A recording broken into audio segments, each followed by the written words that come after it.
le programme global pour la lutte contre la criminalité maritime de l'ONUDC. Nous sommes ici au Bénin dans le cadre d'un procès simulé organisé en partenariat avec Interpol. Dans notre scénario, nous avons un acte de piraterie commis en haute mer avec 2 prévenus de nationalité béninoise et nigérienne.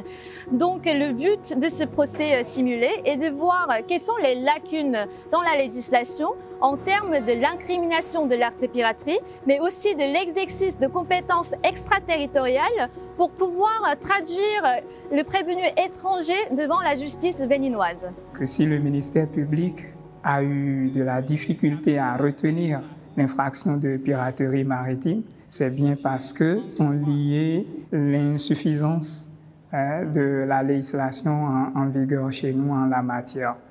Alors, lorsqu'on prend notre code maritime, en son article 643, on constate bien qu'il dispose l'infraction de piraterie maritime et le code maritime renvoie à notre code pénal. Mais le code pénal en l'état n'a pas spécialement prévu l'infraction de piraterie maritime.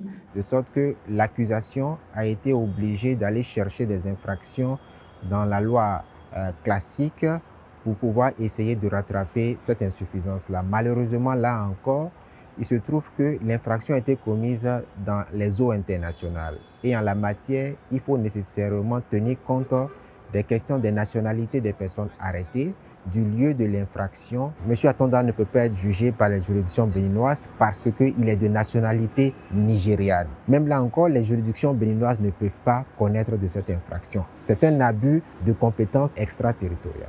Et donc, il y a à faire en termes de législation pour essayer de se mettre au pas vis-à-vis notamment de la Convention de Montego Bay. Ce sera une bonne chose pour la législation béninoise et pour la République du Bénin de pouvoir poursuivre et punir les actes de piraterie maritime.